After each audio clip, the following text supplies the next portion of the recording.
मैं आप सबसे हर बार कविताओं के माध्यम से और कॉमेडी वीडियोज के माध्यम से जुड़ता आया हूं, लेकिन आज मेरा मन है कि मैं आप सबको एक कहानी सुनाऊं।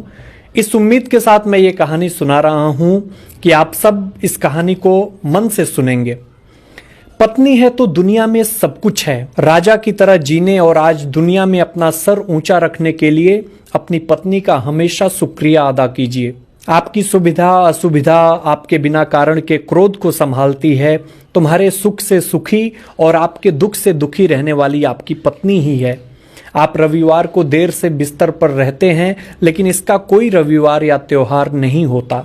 चाय लाओ, पानी लाओ, खाना लाओ, ये ऐसा है, वो ऐसा है, कब अकल आएगी तुम्हें, ऐसे ताने हम लोग मारते हैं।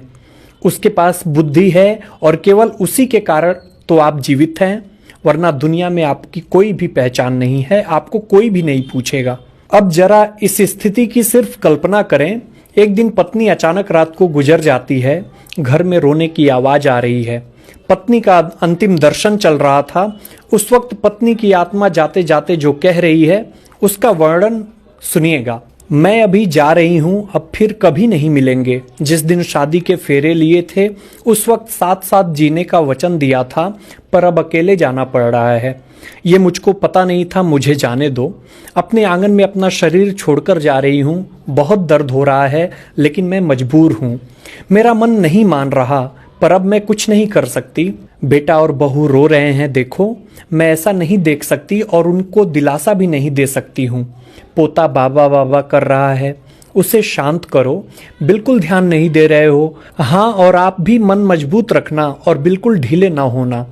अभी बेटी ससुराल से आएगी और मेरा मृत शरीर देखकर बहुत रोएगी।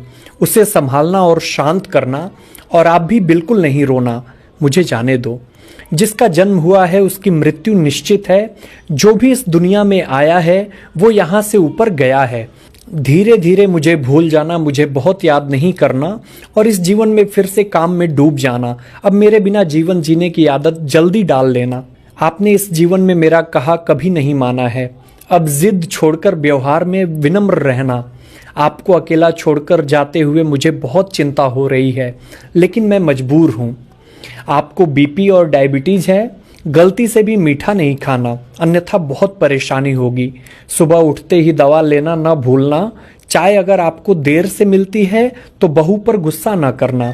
अब मैं नहीं हूं ये समझकर जीना सीख लेना। बेटा और बहू कुछ बोले तो चुपचाप सुन लेना। कभी गुस्सा नहीं करना, हमेशा मुस्कुराते रहना, कभी उदास नहीं होना। मुझे जाने दो। अपने बेटे के साथ खेलना, अपने दोस्तों के साथ समय बिताना। अब थोड़ा धार्मिक जीवन जिए ताकि जीवन को संयमित किया जा सके। अगर मेरी याद आए तो चुपचाप रो लेना, लेकिन कभी कमजोर नहीं होना। मेरा रुमाल कहाँ है, मेरी चाबी कहाँ है, अब ऐसे चिल्लाना नहीं। सब कुछ ध्यान से रखने और याद रखने की आदत डाल लेना। सुबह और शाम नियमित रूप से दवा ले लेना। अगर बहू भूल जाए तो सामने से याद कर लेना। जो भी खाने को मिले प्यार से खा लेना और गुस्सा नहीं करना। मेरी अनुपस्थिति खलेगी पर कमजोर नहीं होना। मुझे जाने दो। बुढ़ापे की छड़ी भूलना नहीं और धीरे धीरे चलना। यदि बीमार हो गए और बिस्तर में लेट गए तो किसी को भी सेवा करना पसंद नहीं आएगा। शाम को बिस्तर पर जाने से पहले एक लोटा पानी जरूर रख लेना। प्यास लगे तो पानी पी लेना। अगर आपको रात को उठना पड़े तो अंधेरे में कुछ लगे नहीं, इसका बहुत ध्यान रखना। शादी के बाद हम बहुत प्यार से साथ रहे, परिवार में फूल जैसे बच्चे दिए। अब उस फूलों की सुगंध मुझे नहीं मिलेगी। मुझे जाने दो। उठो, सुबह हो गई, अब ऐसा कोई नहीं कहेगा। अब अपने आप उठने की आदत डाल लेना, किसी की प्रतीक्षा नहीं करना। और हाँ, एक बात तुमसे छिपाई है, मुझे माफ कर देना। आपको बिना बताए बाजू की पोस्ट ऑफिस में बचत खाता खुलवाकर 14 लाख रुपए जमा किए थे। मेरी दादी ने सिखाया था। एक एक रुपया जमा करके कोने में रख दिया।